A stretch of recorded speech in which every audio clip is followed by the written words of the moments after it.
नमस्कार।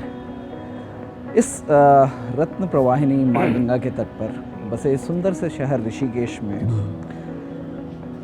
एक एक से नायाब जो हमारे नगीने हैं, नायाब जो लोग हैं, जिन्होंने हर क्षेत्र में अपने झंडे गाड़े हैं। चाहे वो क्षेत्र राजनीति का हो, चाहे वो क्षेत्र अपने बहुआयामी प्रतिभा को दिखाने का कोई भी क्षेत्र हो, चाहे वो खेलों का हो, चाहे वो सिने जगत का हो, या चाहे और भी अदर क्षेत्र हों, और भी दूसरे क्षेत्र हों। आज इस शो में राउंड अप विद संजय में मैं आपकी मुलाकात कराने जा रहा हूँ ऐसी ही एक बहुआयामी प्रतिभा के धनी ऋषिकेश के बेटे, जिन्होंने शुरुआत तो एक वकील की तरह की थी, लेकिन आज भारतीय सिनेमा के अंदर एक जाना पहचाना नाम है भाई मनमोहन तिवारी। का हाल बा? ठीक बा। मैं ठीक बोला, गलत तो नहीं बोला? बिल्कुल ठीक बोला। मेरी भोजपुरी ठीक ठाक है। ओके मनमोहन भाई, सबसे पहले तो बहुत बहुत स्वागत है आपका। आपने आज अपने बिजी शेड्यूल में से टाइम निकाला और आज आपसे मुलाकात घर में हो गई। हाँ, माँ गंगा का किनारा है ना, इससे सुंदर, इससे सही स्थान क्या हो सकता है?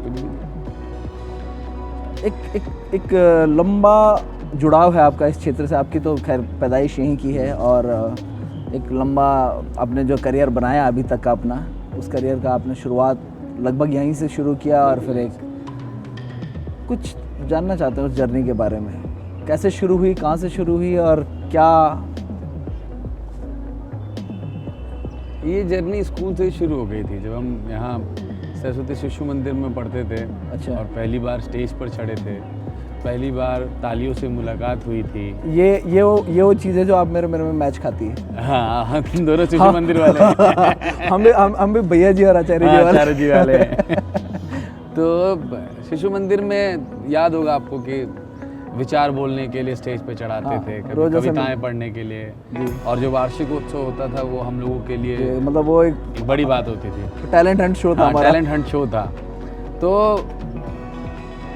स्टेज पे चढ़ने की शुरुआत वहाँ से हो गई थी, प्रोत्साहन मिलने की शुरुआत वहाँ से हो गई थी, तालियां मिलने की शुरुआत वहाँ से हो गई थी। और तालियों से गौरवान्वित फील करने वाली बात वहाँ से हो गई थी, मज़ा आना वहाँ से शुरू हो गया था। तो फिर ऐसा लगने लगा यार ये सबसे उत्तम काम है, ये सबसे बढ़िया वाला काम है, इससे लोग पहचानते भी हैं, लोग आपसे इम्प्रेस भी होते हैं। तो शुरुआत में तो ये इसी चीज़ के लिए था कि लोग हमसे इम्प्रेस होते हैं। तो धीरे धीरे ये जो चाहत थी, कब ये हमारी शिद्दत बन गई, कब ये हमारी जर्नी बन गई, हमारी यात्रा बन गई। और ये यात्रा अब आप लोगों के सामने है, चल रही है अभी भी। हमें तो अभी भी मतलब वो कॉलेज में क्रिकेट खेलता हुआ मनमोहन तिवारी भाई याद है ना? कॉलेज, फिर वकालत, फिर टीवी और सिने का कैसा स्विच आया? क्या हुआ, कॉलेज तक पहुँचे, हमारी इच्छा थी कि हम एक्टर बने। पर एक्टर नाम सुनते ही छोटे शहर में जहाँ हम लोग रहते हैं, ऋषिकेश जैसे स्थान में, सब लोग सोचते हैं यार एक्टर बनने जाएगा, मुंबई जाएगा, कैसे रहेगा, क्या करेगा, फेल हो जाएगा, पास हो जाएगा, क्या होगा, किसी को कुछ पता नहीं। क्योंकि सबसे असुरक्षित स्थान अगर कोई है या तो जॉब प्रोफाइल है, एंटरटेनमेंट इंडस्ट्री है, एंटरटेनमेंट स्टडी इंडस्ट्री है, तो सब लोग डरते थे। तो भाई हमारे पिताजी एडवोकेट हैं, तो उनके मन में यही था कि और कुछ नहीं तो पहले वकालत कर ले, तो कम से कम डायनेस्टी संभालोगे। हाँ, भगवान न करे कभी असफल रहे तो आकर के किसी को संभालोगे, हमें संभालोगे। घर में बड़े भाई भी थे, वो भी वकालत कर रहे थे। तो ऐसा लगा कि ये काम कर लिया जाए, उनकी इच्छा का भी पालन किया जाए। तो उनकी इच्छा के लिए हमने वकालत करा। कॉलेज में थे तो पॉलिटिक्स में रुचि आ गई, क्योंकि अभिनय में रुचि थी ही, तो मंच पे उधर भी चढ़ना था, तो राजनीति में घुस गए, तो कॉलेज के इलेक्शन जीत गए। ये अच्छा भी कर लिया। ये अच्छा एक राइम बनेगा कि अभिनेता पहले नेता बन रहे थे। ये है, ज्यादातर ये होता है कि अभिनेता बाद में नेता बनते हैं। हम पहले नेता थे, बाद में अभिनेता हुए। मतलब नेता जो है, मतलब हाँ, अभिनेता जो है वो नेतागिरी में उतरता है, पॉलिटिक्स सीखता है। आपने पॉलिटिक्स करने के बाद सोचा कि नहीं, इस अभिनय से भी पैसे कमाए जाएं। हाँ, ये है। तो वो छात्र राजनीति थी, उसका अपना एक अलग फन था, मज़ा था, तो उसको किया गया, वो हो गया। और उसके बाद फिर हम थिएटर की दुनिया में चले गए, दिल्ली पहुंच गए। और दिल्ली में एक बहुत बड़ा, बहुत भव्य, बहुत अच्छा थिएटर ग्रुप है जिसका नाम है अस्मिता थिएटर ग्रुप। अरविंद गौड़ साहब उसके डायरेक्टर हैं, जहाँ से दीपक डोबरियाल, कंगना रनौत और पुराने बहुत सारे लोग, बहुत सारे राइटर, और इस ग्रुप से बहुत सारे लोग जुड़े रहे हैं, चाहे आशीष विद्यार्थी हों, मनोज वाजपेयी जी भी हों और पीयूष मिश्रा जी भी हों। ये मतलब बहुत पुराने लोगों का एक ग्रुप है और जिसके करता धरता अरविंद गौड़ साहब हैं। उस थिएटर ग्रुप से जुड़े, उधर से थिएटर किया, थिएटर करने के बाद बम्बई पहुँच गए। मैंने अभी आपका प्रोफाइल, जैसा हम जानते भी यार, मैं इससे पहले स्टडी भी कर रहा था। हाँ। हिंदी की तरफ रुझान ज़्यादा है, भोजपुरी की तरफ रुझान ज़्यादा है? मेरा रुझान जो है वो मनोरंजन की तरफ है, एंटरटेनमेंट की तरफ है, अभिनय की तरफ है। और अभिनय की कोई भाषा नहीं होती। आज की डेट में हम लोग देखते हैं कि साउथ इंडियन फिल्में कितनी टीवी पर आ रही है, अब हिंदी से ज़्यादा साउथ इंडियन फिल्में चल रही हैं। हम भी लोग गूगल में डाल करके new south Indian film dubbed और 2020 और 21 डाल करके देखते हैं। क्यों देखते हैं? क्योंकि जो सिनेमा है, जो कि ये जो मनोरंजन फील्ड है, ये भाषा का मोहताज नहीं है। हमें अच्छा लगता है तो हम गढ़वाली भी सुनते हैं, हमें अच्छा लगता है हम चेन्नई वाला भी सुनते हैं, पंजाबी सुनते हैं। अब जो पंजाबी नहीं हो, पंजाबी गाने कितने बजाता है। तो भाषा से इसका कोई मतलब नहीं है, एंटरटेनमेंट फील्ड है। क्योंकि हम लोग मूल रूप से कहीं जुड़ते हैं, बिहार से जुड़ते हैं, यूपी से जुड़ते हैं, तो उस भाषा से जान पहचान है, घर में वो भाषा बोली जाती है, तो एक माध्यम और आ गया अपने पास, उस भाषा को भी हम लोग। ओके, एक और मेरा जो सवाल है, वापस बैक में जाते हैं। लाइक ऑल्दो आप एक एंटरटेनमेंट इंडस्ट्री में हैं, एंटरटेनमेंट में अगर आदमी किसी और को एंटरटेन करे, उससे पहले इट्स वेरी नेसेसरी, बेसिक चीज़ है कि आदमी को खुद एंटरटेन होना पड़ता है, देन वो रिफ्लेक्शन चीज़ों पे आएगा।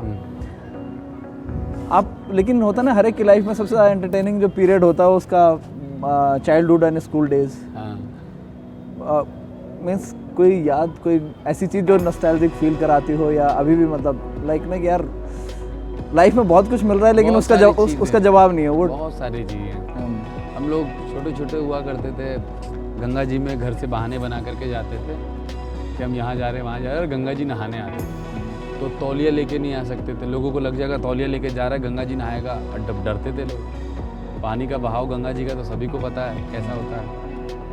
तो हम लोग आते थे, मैं, मेरे 2-3 भाई या दोस्त जाके गंगा जी में नहाते थे। गंगा जी से निकलते थे नंगे, कच्छा निचोड़ते थे, कच्छा सर पे रखते थे, नंगे नंगे घर के लिए निकल जाते थे। घर जाते जाते कच्छा सूख जाता था, फिर पहन लेते थे और फिर घर पहुंच जाते थे। तो गंगा जी से जुड़ी इतनी सारी यादें हैं, इस मिट्टी से जुड़ी इतनी सारी यादें हैं, जिसको शब्दों में बयान करना बड़ा ही इम्पॉसिबल है। एज अ स्टूडेंट कैसा है मनमोहन तिवारी? मतलब एज अ स्टूडेंट हम लोग एवरेज थे, अच्छे थे, ठीक ठाक थे। ये भी नहीं हुआ कि कभी हम लोग को कोई ग्रेस व्रेस की ज़रूरत पड़ी हो, ऐसा भी नहीं था। ऐसा भी नहीं था कि हमने बिल्कुल ही 100 में से 99 नंबर लाते हो, ऐसे भी नहीं थे, ठीक ठाक हुआ करते थे। मतलब पिताजी लड्डू का ऑर्डर जो है ना, सुबह रिजल्ट डे पे सुबह नहीं देंगे, फर्स्ट डिवीजन आ गई तभी लड्डू खरीदे जाएंगे, अदरवाइज जो है। तो गलती से कभी किसी में आ गए। अब मैथ्स ऐसी चीज़ होती थी जिसमें पूरे नंबर आ जाते हैं, अगर सवाल सही हो गए तो 100 में से 99 भी आ जाते थे।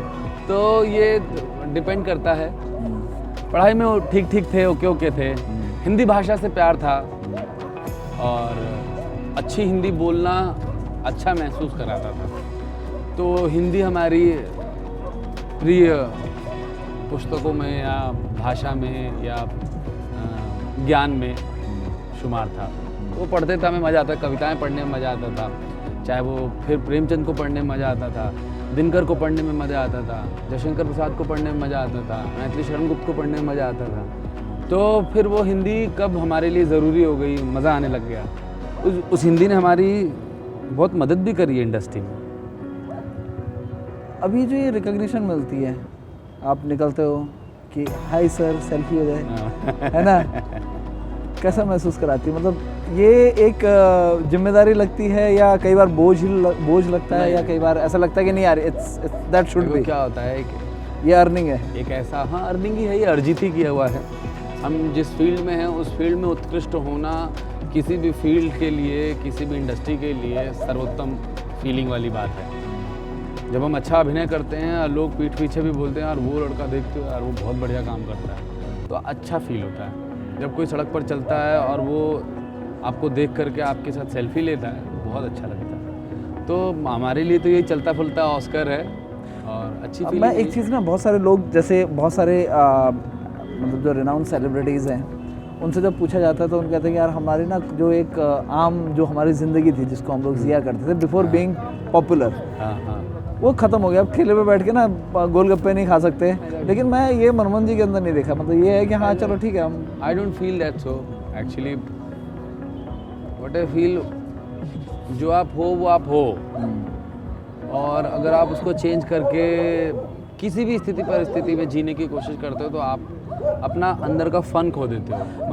मैं इस बात को, मैंने सवाल क्यों पूछा, मैं आप लोगों को बता देना चाहता हूँ इस चीज़ को, क्योंकि मोस्ट ऑफ द टाइम जो है मनमोहन भाई हमें एक चाय की टिपरी पे मिलते हैं, और टिपरी बहुत पुरानी है, और हमारा जो है ना मुलाकातों का अड्डा वही रहता है। अड्डा वही रहता है भंडारी जी की चाय भंडारी की जी की दुकान। चाय की दुकान है। लो हमने फेमस भी कर दिया उसे। भंडारी जी की चाय की दुकान है और हम सब लोग वहाँ इकट्ठा होते हैं। एक्चुअली में मुझे ऐसा लगता है कि वो चीज़ हमसे छूटनी नहीं चाहिए, वो हमारी मिट्टी है, और मिट्टी से जो छूट गया फिर वो छूट गया।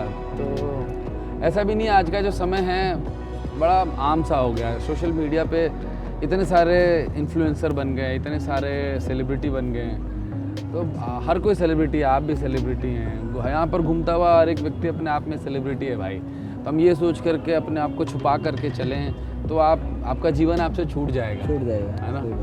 तो जीवन छूटना नहीं चाहिए भैया। कुछ बहुत सारे लोग इस वीडियो को देखेंगे, कुछ लोग हैं जो ऋषिकेश से हैं, कुछ लोग हैं जो ऋषिकेश से बाहर भी इसको देखेंगे। बहुत सारे, एक नई जनरेशन है जिसने वो ऋषिकेश शायद नहीं देखा है जो आप लोगों ने देखा है। बिल्कुल। कुछ पॉपुलर अड्डे जिनको आप डिस्क्राइब करना चाहते हो, यार हमारा अड्डा ये होता था। मे बी अभी उन लोगों से छूटा हो तो वो लोग उस फ्रेम को, उन नज़ारों को देखें कि हाँ नहीं यार यहाँ पे बैठ के भी हाँ ये दुनिया देखी जा सकती है। चट्टी जाया करते थे, हाँ। गरम चट्टी में मैगी खाया करते थे, ठीक है। ऊपर जो झरना होता था, उधर झरने में आज 10वें 11वें दिन जा करके नहाने जाते थे। भंडारी जी की चाय की दुकान तो आपको पता ही है भैया, हमारी कई बार मुलाकात हो गई हो। तो वहाँ हम लोग खूब शौकीन थे, वहाँ चाय पीने जाया करते थे। चीला का अड्डा है, वहाँ हम लोग बाइक लेकर के निकल जाते थे और खूब दूर तक घूमने जाते थे, जॉगिंग करने भी जाते थे। और हमारी गंगा जी, मतलब ये तो दी बेस्ट स्थान है। त्रिवेणी घाट जो है वो ऋषिकेश के हर लड़के का अड्डा रहा है। पहला सिनेमैटिक कैमरे का जो एक्सपीरियंस था कब था? करम अपना अपना एक सीरियल आता था, करम अपना अपना, जिसमें मैंने पहले एक सीमेंट सप्लायर का रोल करा था, जिसमें यश टोंक हुआ करते थे मेन लीड। और उस सीरियल में मैंने एक दिन का रोल किया था, एक दिन का भी क्या, थोड़े सेकंड का रोल किया था। और सौभाग्य की बात ये हुई कि कुछ समय बाद, 2 या 3 साल के बाद, एक ऐसी अपॉर्चुनिटी आई जहाँ पर मैंने और यश टोंक ने दोनों ने एक सीरियल में लीड भूमिका निभाई थी। 2 लड़कियाँ थी, 2 लड़के थे, जिसमें एक वो थे, एक मैं था। तो ये मेरे लिए बड़ा गौरव का विषय था कि जिसके सीरियल में मैं एक छोटा सा रोल करने गया हूँ, बाद में वो और हम एक स्क्रीन शेयर कर रहे हैं। तो कोई ऐसा मोमेंट जब होता है ना कि आपने एक टेक दिया, cut, 2 take cut, 3 take cut, 4 take cut, अब मतलब जो है ना डायरेक्टर भी और एक्टर भी एक दूसरे का चेहरा देख रहे हैं। अब नहीं, मतलब जो है ऐसा भगवान के आशीर्वाद से उस तरह का कभी हुआ नहीं कि 8-10 टेक हो गए हों और जो डायरेक्टर चाहता हो वो हम दे ना पाए हों। मतलब ये आत्मविश्वास से बोल रहा हूँ, ओवर कॉन्फिडेंस से नहीं, हमेशा अच्छा ही रहा है। पर कभी कभी क्या होता है ना, कभी कोई शॉट्स ऐसे होते हैं जिसमें बड़ी हंसी आ जाती है। अब सामने वाला भी हंस रहा है, अब हंसी कंट्रोल करना बड़ा कठिन हो जाता है कभी कभी। तो फिर ऐसे हुए, जैसे भी हमारा एक शो चल रहा था एन टीवी पर, गुड़िया हमारी सब पे भारी, वो पूरी फैमिली भुक्कड़ थी। सब लोग दिन भर खाने की बातें करते थे, खाते रहते थे। शॉट के बीच में भी ये पता चल, अब हम इमोशनल सीन कर रहे हैं, रो रहे हैं, कोई मर गया, अब पूछ रहे घर से क्या खाना बना के लाए, अब किसी को पता ही नहीं चल रहा है। और बैगन लाए, बैगन, अरे बाबा कल आपने बोला था ये गट्टे की सब्जी लेकर के आओगे, अभी हम लोग रो रहे हैं गट्टे की सब्जी नहीं लाए। ऐसे ऐसे तक हम लोगों ने काम करे हैं। तो डायरेक्टर और कैमरे की नज़र से कुछ बचता तो है नहीं। तो 2-4 बार हम लोगों को डांट पड़ी है यही यार इस समय तो छोड़ दो कम से कम इस समय छोड़ तो दो। हम सारे लोग, चाहे वो हमारी अम्मा जो थी, उनका नाम समता सागर है, वो शो की राइटर भी थी। बाबूजी जो रवि महाशब्द जो हमारे पिताजी बने थे, वो भी शो के राइटर थे। तो हम लोगों की इतनी अच्छी बॉन्डिंग हो गई थी कि कभी अगर कोई शॉट में अगर हंसी आ गई तो समझ लो कि भाई अब वो शॉट होगा कैसे। और उसमें सिर्फ हम नहीं हंसते थे, माता जी भी, हमारी अम्मा भी हंसती थी, पिताजी भी हंसते थे, बहन भी हंस सकती थी, कोई भी हो सकता था भाई। और वो फुहारा अगर छूटा तो बहुत भयानक हिसाब किताब हो जाता था। सो अभी जो प्रोजेक्ट चल रहे हैं, अभी क्या है जो करंट आने वाले हैं? और मैंने सुना वेब सीरीज में काम कर रहे हैं शायद, उड़ते उड़ते खबर आई थी, मैं कंफर्म में कर रहा हूँ। सही खबर पहुंची है आप तक। उसका नाम है राजा छत्रसाल। बुंदेलखंड के विश्व प्रसिद्ध राजा रहे हैं वो, जिन्होंने जो बहुत ही ताकतवर, बहुत ही मतलब मेधावी, जो भी आप शब्द चुन सकते हैं उनके लिए, ताकतवर, पावरफुल, निडर, ऐसे एक राजा रहे हैं जिनका नाम है राजा छत्रसाल।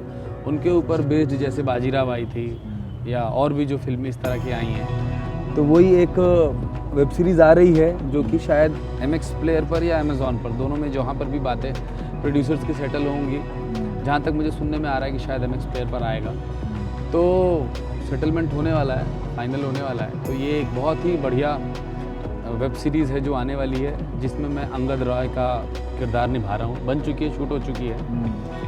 अंगद रॉय जो कि राजा छत्रसाल के बड़े भाई थे, वो जो जिन्होंने उन्हें मोटिवेट करा था दुनिया जीतने के लिए, औरंगज़ेब से लड़ने के लिए, उसके पीछे एक बहुत बड़ी हिस्ट्री है जो आप लोग देखेंगे तो आपको पता चलेगा। उस चीज़ से के लिए मोटिवेट करा था, बदला लेने के लिए मोटिवेट करा था। और राजा छत्रसाल भारत के वीर सपूतों में से एक वीर सपूत था, तो उनके ऊपर ही बेस्ड है। ओके, अभी जैसे भैया सिनेमा की बात कर रहे हैं, अभी पोस्ट कोविड चीज़ें बहुत बदली हैं, चाहे हम लोग बात करें प्लेटफॉर्म्स की, अब मूवी जो है वहाँ वो नहीं होती। जैसे बात करें हम लोग पोस्ट कोविड जो ट्रांजिशन आया है, हर चीज़ में, हर बिजनेस में आया है, हर एंटरटेनमेंट इंडस्ट्री दुनिया में आया है, अछूता नहीं है। आपको क्या दिखता है कि ये कैसा बदलाव रहेगा आपके लिए? और बिकॉज आपका जो रुझान है वो लाइक आप लीड अभी उतना नहीं देते हैं, उसमें आपने भले ही दिया है किसमें सीरियल्स में, उसमें आप जो है एक पर्टिकुलर कैरेक्टर एक्टर की तरह मैंने ज़्यादातर आपको फिल्मों में काम देखा है। इन लोगों के लिए जो कैरेक्टर एक्टर्स हैं, इनके लिए एक खूबी हो जाती है कि इन पे कोई एक पर्टिकुलर एक तरह का तमगा नहीं होता। इनके साथ खूबी है कि ये वर्सटाइल हो जाते हैं, किसी भी खांचे में फिट बैठते हैं। तो इन एक्टर्स के लिए वेब सीरीज और ये OTT जो प्लेटफॉर्म है, ये आपको लगता है कि एक बड़ा फीचर सिर्फ एक्टर के लिए नहीं भाई, हर एक्टर के लिए। मैं थोड़ा सा इस चीज़ को, इस सवाल को और डिफाइन कर देता हूँ, रिफाइन कर देता हूँ। अब जैसे नवाजुद्दीन सिद्दीकी और पंकज त्रिपाठी, मनोज वाजपेयी और सैफ अली खान तो शायद खो रहे थे, बट रिवाइव हो गए जब जैसे ही वो सेकंड गेम्स में आए, तो लोगों को उन्होंने बताया कि भाई I am the one, I have that potential, just like Abhishek Bachchan in breathing, या that is what I wanted, K Menon, yes, और मनोज वाजपेयी। मतलब ये सारे लोग चरित्र भी निभा चुके हैं, कैरेक्टर भी कर चुके हैं दुनिया भर की फिल्मों में, और लीड भी कर चुके हैं। बढ़िया, अच्छा। अब जो वर्तमान समय है ना भाई, वो हीरोइज्म का नहीं है कि एक हीरो फाड़ के आएगा और दीवार फाड़ करके आएगा, या किसी पोस्टर फाड़ करके आएगा और इधर कूदेगा और मारेगा। मतलब वो चुनिंदा सिनेमा वैसे बन सकते हैं, आ सकते हैं, वो आपको एंटरटेन कर सकते हैं। अब राधे कितनी बड़ी फिल्म थी, बट और वो पैसा भी कमाई है और सलमान खान का जादू है, पर जो एक्सपेक्टेशन थी शायद वो नहीं आई लोगों के सामने। पर उसी तर्ज पे आप ये जो छोटे छोटे वेब सीरीज़ देखेंगे, जैसे मनोज वाजपेयी की भी आई, एक साइलेंस आई, जी पर आई, और ऐसे बहुत सारे, अभी एक सनफ्लावर करके आया, द फैमिली मैन आया, पंकज त्रिपाठी जी की जो सीरीज़ आई है लगातार, मिर्ज़ापुर वगैरह, ये सब इसमें कौन से बड़े बड़े आर्टिस्ट थे? ना सलमान खान थे, ना अमिताभ बच्चन थे, बट छोटे छोटे किरदार थे, और वो सर किरदार हिट हुए। इनकी एक और खूबी देखी भैया कि कोई बड़ा बैनर नहीं है, बड़ा बैनर एकदम से नहीं आया इनमें, बड़ा छोटा बैनर ही नहीं है। जब आपका कंटेंट बड़ा हो जाता है ना, देन एवरीथिंग इज सेकेंडरी हो जाता है। अब बहुत बड़े बैनर से अगर आपके कंटेंट में मज़ा नहीं है, तो आप एक स्ट्राइक तो ले सकते हैं बहुत ऊंचा वाला, बड़ा वाला, पर आप धुस हो जाएंगे। और एक अच्छा कंटेंट जब होता है, जैसे आयुष्मान खुराना इस समय वर्तमान उदाहरण है अच्छे कंटेंट की। चाहे वो अभी आसपास जितनी भी उनकी फिल्में आई दम हैं, लगा के- अंधाधुंध आई है, दम दम लगा लगा के के हैशा आई है जिसकी शूटिंग यहीं यहाँ पर भी हुई हुई है, और भी एक आई थी जो देर में बच्चा पैदा होने के ऊपर जो था, जो उनके माता पिता देर में बधाई हो। बधाई हो आई थी।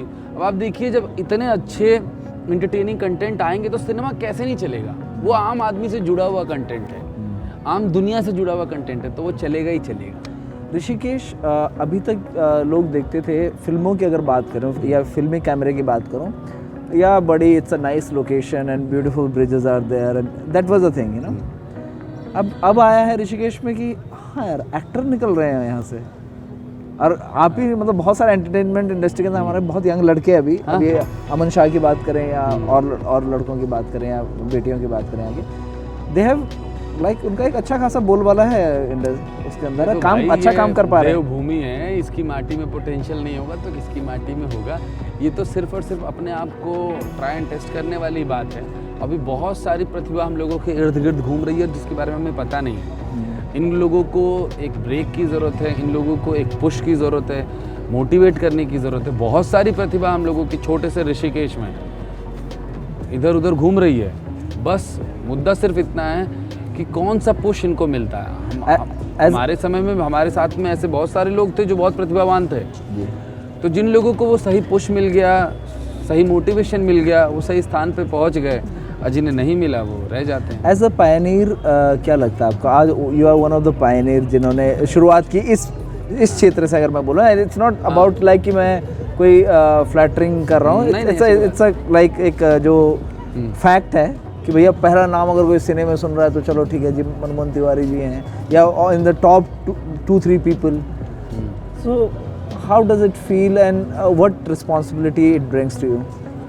स्वाभाविक रूप से जब आप किसी स्थान विशेष को अपने नाम से परिभाषित होते हुए देखते हैं, गौरवान्वित होते हुए देखते हैं कि अरे भाई ऋषिकेश का लड़का है ना, और तुमने अब जब कोई चलते फिरते कहता है बेटा तुमने ऋषिकेश का नाम ऊंचा करा है, तो definitely who the hell I am, भाई मेरे नाम से ऋषिकेश का नाम ऊंचा नहीं हो सकता, ऋषिकेश का नाम पहले से बहुत ऊंचा है। पर फिर भी अगर लोग अगर इस तरह की बात कहते हैं तो बहुत गौरव फील होता है, बहुत अच्छा फील होता है, बहुत सुखद महसूस होता है। जिम्मेदारी का भाव ये है कि ये जिम्मेदारी फील होती है कि ऋषिकेश का कोई भी लड़का, ऋषिकेश की कोई भी लड़की अगर इस क्षेत्र में आना चाहती है तो मुझे ऐसा लगता है कि भाई I am the one there. आप लोग कभी भी आते हो, आप मुझसे संपर्क साधो।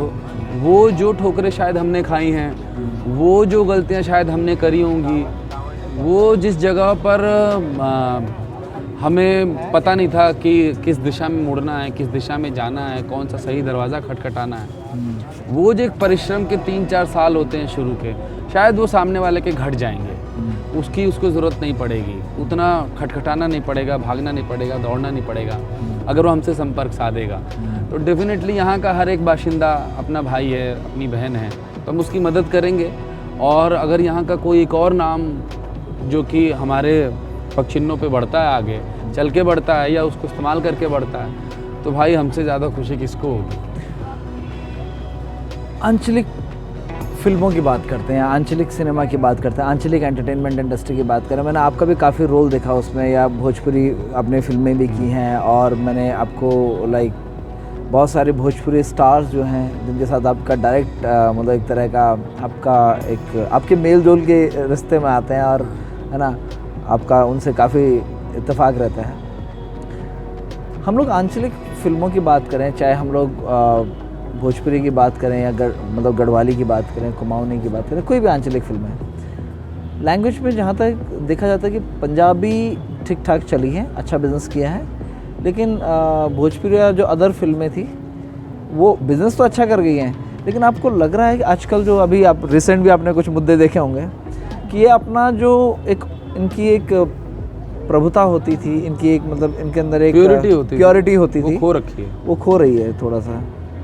देखिए क्या है, कोई भी सिनेमा अच्छा कब बनता है, जब उसमें साहित्य अच्छा होता है। कोई भी सिनेमा अच्छा तब बनता है जब उसमें संगीत अच्छा होता है। तो साहित्य और संगीत दोनों का जो संगम है ना, वो सिनेमा की नींव है। चाहे वो साउथ इंडिया हो, साउथ इंडियन फिल्में हो, पंजाबी हो, गढ़वाली हो, कुमाऊनी हो, हिंदी हो, कोई भी भाषा हो, कोई भी सिनेमा, अगर आपकी नींव अच्छी नहीं है और आपने नींव के साथ छेड़छाड़ करी है तो जो उसके ऊपर इमारत बनेगी वो किसी भी चीज़ की हो वो सुखद नहीं होगी भाई, वो उसमें मजबूती नहीं आएगी। तो भोजपुरी के साथ खेल ये हुआ है कि जो उसकी नींव किसी ने बनाई नहीं, लोगों ने इमारत खड़ी करनी शुरू कर दी। आप थोड़े से संगीत में हिट हुए, आपने फिल्म में के हीरो बन गए, आपके पास पैसे हैं, आप प्रोड्यूसर बन गए, आपके पास क्षमता है, आपने डायरेक्टर बन गए, आपको शॉट टेकिंग आ गई, आप डायरेक्टर बन गए। अब भोजपुरी सिनेमा इसीलिए वो चीज़ नहीं बन पाई है, उस स्थान तक नहीं पहुंच पाई है जैसे पंजाबी सिनेमा या साउथ इंडियन पहुंचे, क्योंकि नींव हिली हुई है। सीधी सी बात यही है, जब भी इसमें अच्छा साहित्य आएगा, अच्छे मेकर्स आएंगे, अच्छे लोग आएंगे, अच्छी चीज़ें जुड़ेंगी, अच्छी कथा, अच्छी कहानियाँ आएंगी तो सिनेमा अच्छा होगा, अच्छा कंटेंट आएगा तो सिनेमा अच्छा होगा, सिनेमा अच्छा होगा तो लोग जुड़ेंगे। भाई नदिया के पार किसने नहीं देखी, हर संभ्रांत परिवार जा करके उस फिल्म को देख करके आया है, या टीवी पे भी आता है तो 1000 बार देखते हैं। जब सिनेमा अच्छा आने लगेगा, अच्छा कंटेंट बनने लगेगा, अच्छी ऑडियंस जुड़ने लगेगी। एक सवाल मेरे मन में है। एक मशहूर डायरेक्टर हैं हिंदी सिनेमा के, उन्होंने एक दफ़ा अपने एक इंटरव्यू में कहा था कि cinema is the reflection of society.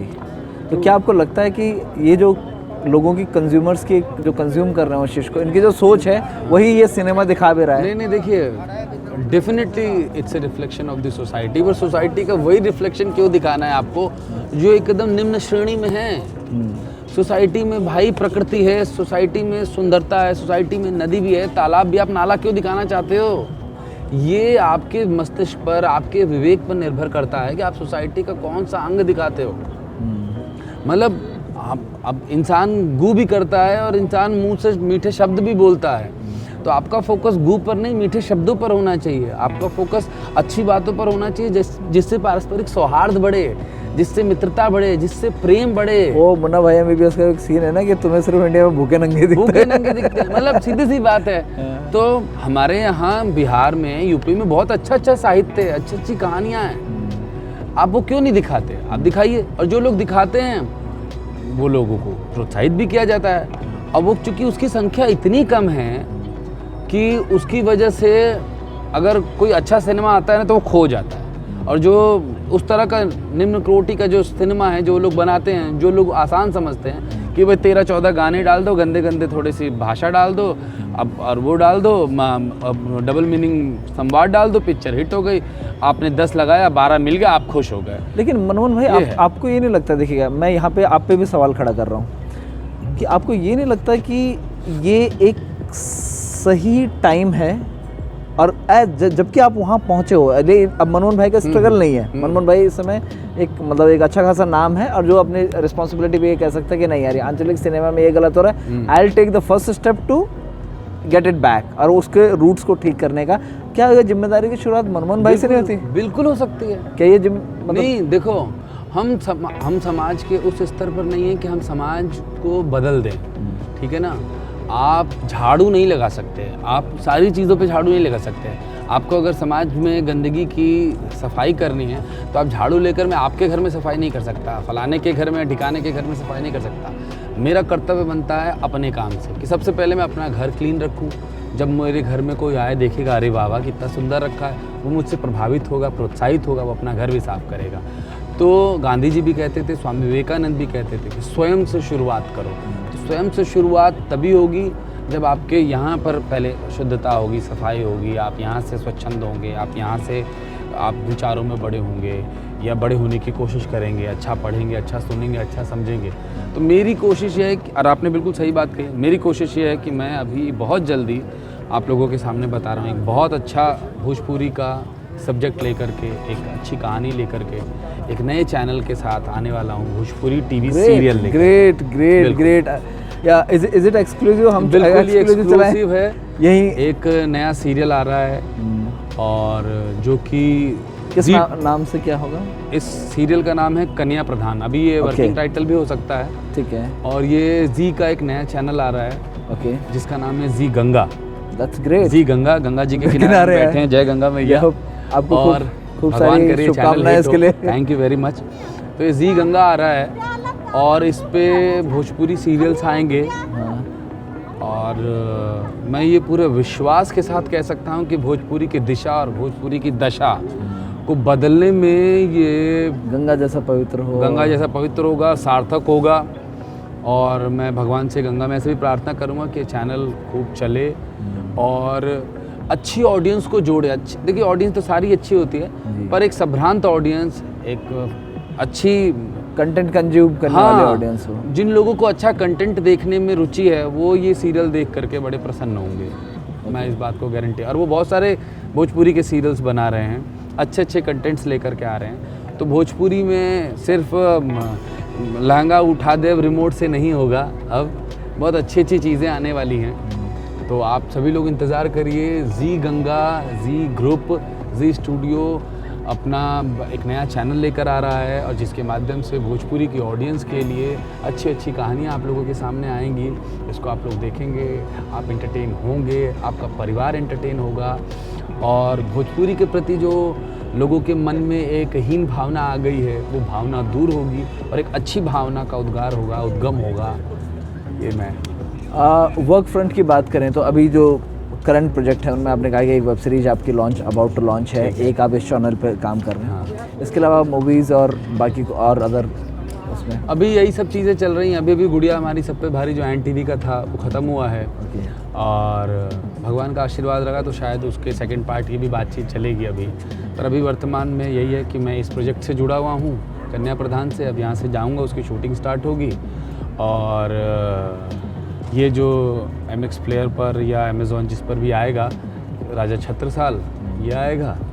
ये वर्तमान में 2 हैं, बाकी बहुत सारी चीज़ों की बातें चल रही हैं। अब जब तक चीज़ें पर्दे पर आ ना जाए तब तक वो बातें ही रहती हैं। इसमें वापस लौटते हैं आपकी पर्सनल लाइफ के ऊपर। अरे एंटरटेनमेंट इंडस्ट्री की जहाँ तक बात करें, इनका काम है दुनिया को एंटरटेन करना है।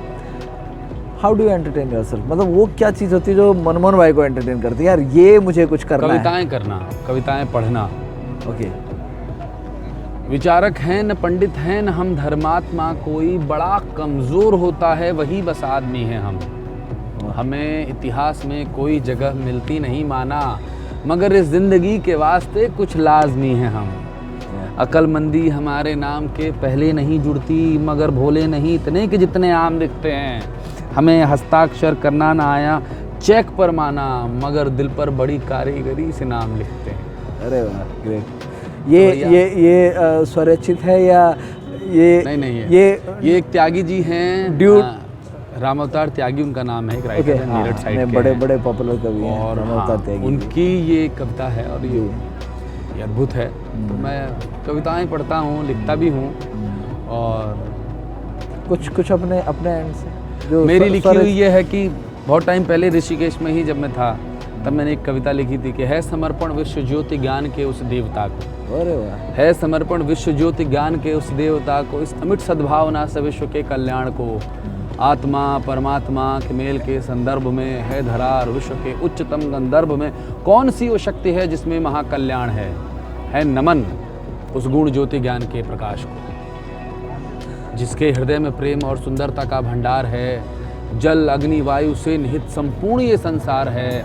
मन चेतना और प्रेरणा की खोज के संदर्भ में इस खूबसूरत विश्व के उच्चतम गंधर्व में कौन सी वो शक्ति है जिसमें महाकल्याण है नमन उस गुण ज्योति ज्ञान के प्रकाश को, है नमन।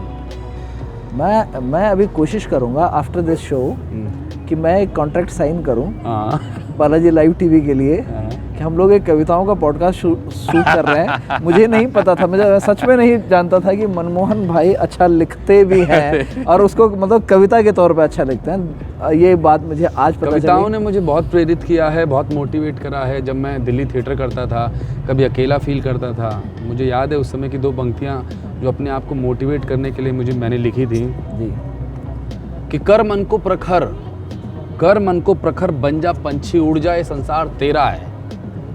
तू व्यक्ति है विशेष है अवशेष नहीं, तू व्यक्ति है विशेष है अवशेष नहीं, उड़ जाए ये ब्रह्मांड तेरा है। अरे तो खुद को मोटिवेट करने के लिए बहुत कुछ लिखा कि आप कभी हल्का फील ना करें।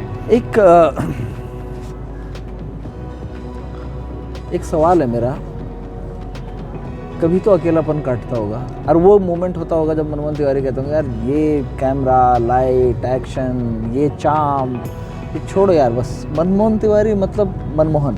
नहीं, वैसे एक बात बताऊं, जिस दिन ये फील कर लिया कि कैमरा लाइट हट गया, तो उस दिन मैं अकेला हो जाऊंगा। नहीं तो कभी अकेलापन इसके ना होने पर मैं अकेला हो सकता हूँ, इसके होने से मैं अकेला नहीं हूँ। ये तो मेरे जीवन का हिस्सा हो चुका है। मतलब कैमरा लाइट कभी खुद से बैठ के बात करता है खुद? हाँ, हमेशा करता हूँ, बहुत बार करता हूँ, बहुत सारी बातों में बातें करता हूँ, और प्रकृति से बातें करता हूँ, स्वयं से बातें करता हूँ।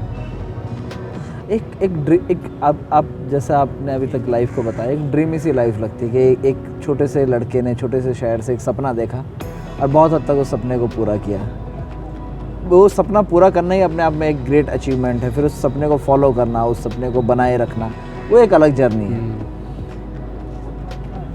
कभी अभी तक की लाइफ माशाल्लाह भी आपकी बहुत आपके आगे बहुत बड़ा करियर है, बहुत कुछ अचीव करने, ट्रेलर चल रहा है, लेकिन अभी तक की लाइफ में कुछ ऐसा है कि यार अपने से एक शिकायत रह गई कि यार ये नहीं करना था मुझे, या काश मैं ये कर लेता? बिल्कुल भी कोई शिकायत नहीं रही है स्वयं से। देखो, छोटी मोटी शिकायतें तो हमेशा जीवन में इंसान की लगी रहती हैं। ये तो बिल्कुल रात और दिन की तरह है शिकायतें, है ना। शिकायतें होना अभी बड़ा ही ज़रूरी है। और तो हम ये कह सकते हैं यार कि अंधेरा क्यों हो रहा है? भाई अंधेरा तो होगा ही। दुखी क्यों हो रहे हो? दुखी भी कभी कभी हो गई। बहुत ज़्यादा खुश, ये सब पार्ट है जीवन का। कभी उदासी भी फील होती है, फिर वो उदासी किसी और की थोड़ी नहीं भाई, वो भी तो मेरी है। मैंने उदासी पर भी एक कविता लिखी थी कि भाई ये किसी के बाप की थोड़ी नहीं भाई, मेरी तो है। अब आप हर घड़ी ठोकते तो भाई क्या हो गया मनमोहन, क्या हो गया, क्यों उदास है? भाई हूँ, आज मेरा मन है उदास होने का यार। ये भी तो एक भावना है, ये भी तो एक भावना है। अब हो गए, उदास हो गए यार। तो मैं इसमें किसी चीज़ को दोष नहीं दे सकता कि मैं किसी दिन उदास हूँ तो शायद कुछ गड़बड़ हुआ होगा। ये जीवन का हिस्सा है। खाने में नमक ज़्यादा और नमक कम, ये जीवन का हिस्सा है। कभी ज़्यादा पानी पी लिया या कभी कम पानी पी लिया, ये भी हिस्सा है। कभी ज़्यादा खेल लिए, कम खेल लिए, ये भी हिस्सा है। तो मुझे ऐसा लगता है कि ये सारे हिस्सों को जो मिला देता है, यही जीवन का किस्सा है भाई। मूवीज़ देखते हैं? मूवीज़ तो मैं डेली देखता हूँ, ये तो मेरा होमवर्क है। अच्छा, एक चीज़ और होती है, हाँ, जो आपने बात बोली मैं इसी पे आ रहा था। हाँ। होमवर्क है। हाँ। लोग मूवी देखते हैं, मूवीज़ में लाइक वो किसी कैरेक्टर के साथ खुद को जोड़ लेते हैं, या कभी मतलब एंटरटेन होने के लिए मूवी देखते हैं। मुझे लगता है जो सिने इंडस्ट्री से जुड़े हुए लोग होते हैं, इनका मूवी देखने का एक, या लाइक मैं भी थोड़ा बहुत जब से मतलब होश संभाला या मतलब कैमरा और इनकी समझ रखते हैं, तो हम लोग भी देखते हैं कि यार हमारा मूवी देखने का सिर्फ मतलब मूवी देखना नहीं होता है, कौन सा एंगल लिया है, क्या भाव पकड़ा है, क्या ये तो चीज़ है। आप अगर बहुत अच्छा खाना बनाते तो मतलब ये दिक्कत, मेरा सवाल ये है कि ये दिक्कत नहीं देता है। नहीं, ये एंटरटेनमेंट के अलावा ये नहीं होता कि यार अभी तो दिमाग में मतलब एंटरटेनमेंट चल रहा कभी रहता है कि यार इतना अच्छा शॉट हो सकता था यार, इसको इस तरह से क्यों घुमा दिया, ऐसा क्यों कर दिया, वैसा क्यों कर दिया, इतना अच्छा तो परफॉर्म कर रहा था, इसने क्यों छोड़ दिया शॉट। तो ऐसा लगता है एज एन एक्टर आपको बहुत सारी चीज़ें नज़र आती हैं कि यार ये बहुत अच्छा परफॉर्म कर सकता है, ये बहुत अच्छा कर रहा है, अचानक से इसने अपना शॉट छोड़ दिया, तो हमें दिख जाता है।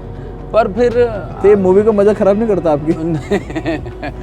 जब हम टेक्निकल पार्ट समझ में आना के लिए मूवी देख रहे होते हैं तो उस मूवी की एक यात्रा से जुड़ते हैं। जैसे हम, ये हमारी भी जीवन की जर्नी है, ये यात्रा है। तो यात्रा में अच्छे बुरे दोनों चीज़ें आती हैं। हम कभी बहुत अच्छा परफॉर्म करते हैं, कभी कम पर अच्छा परफॉर्म करते हैं, कभी बुरा भी करते हैं। तो सिनेमा भी एक यात्रा है। तो हम चूँकि टीवी करते हैं तो हम हर दिन बहुत अच्छा नहीं परफॉर्म करते हैं।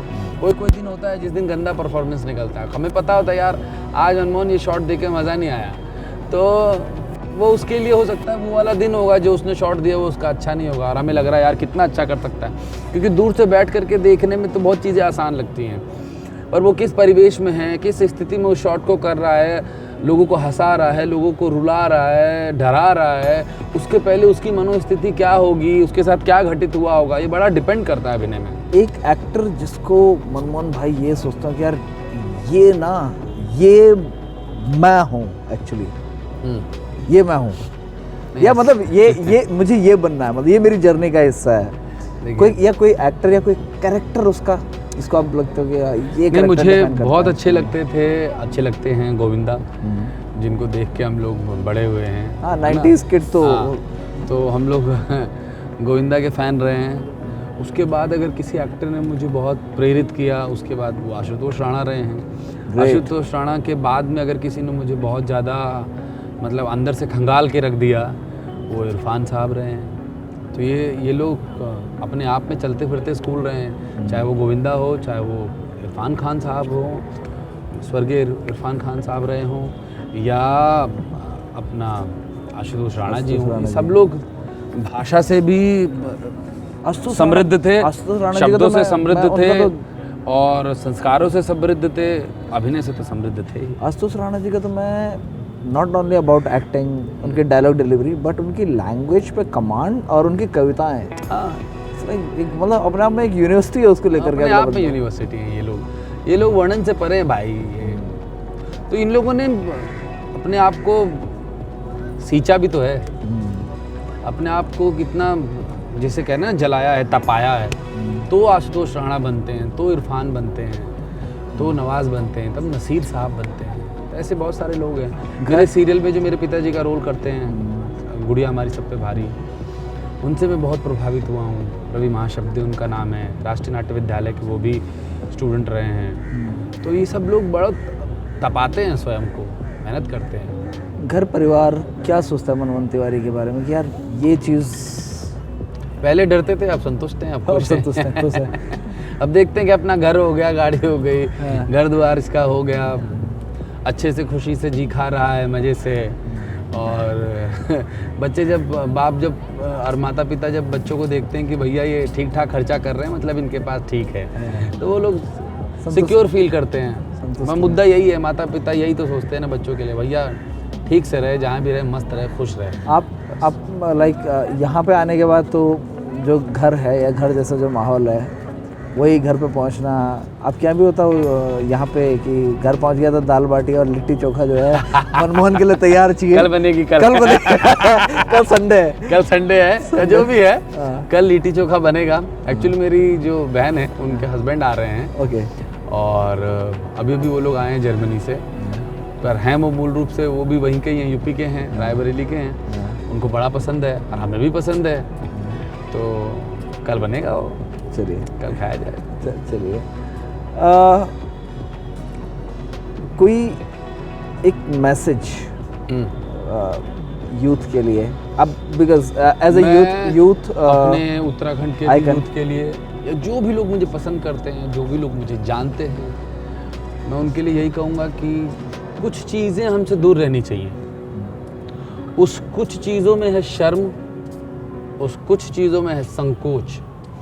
अमूमन हम लोग ये सोचते हैं कि सामने वाला क्या कहेगा, ये सबसे बड़ी मतलब हमारी कमी बनती है जीवन में आगे बढ़ने में। सामने वाले क्या सोचेगा यार, सबसे बड़ा रोग क्या कहेंगे लोग क्या कहेंगे, अरे लोग क्या कहेंगे ये नहीं सोचना है, मैं क्या कहूँगा लोगों से, ये सोच करके अगर आगे बढ़ेंगे तो अपने आप ही लोग तो वही सुनेंगे जो आप कहेंगे, सीधी सी बात है। तो ये जो शर्म है ना, ये जो संकोच है, ये बेड़ियाँ आपकी टूटनी चाहिए। शर्म से मतलब ये नहीं कि आप कपड़े उतार के नाच रहे हैं, शर्म से मतलब संकोच से। आप घबराइए नहीं किसी से मिलने में, किसी से बातचीत करने में, अपने आप को पेश करने में, अपने आप को किसी के सामने रखने में संकोच ना करें।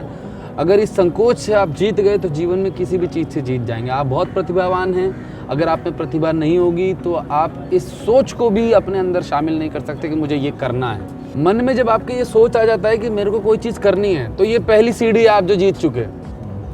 दूसरी सीढ़ी में ज़्यादातर लोग लड़खड़ाते हैं, वो क्या कि संकोच करते हैं, शर्माते हैं, घबराते हैं।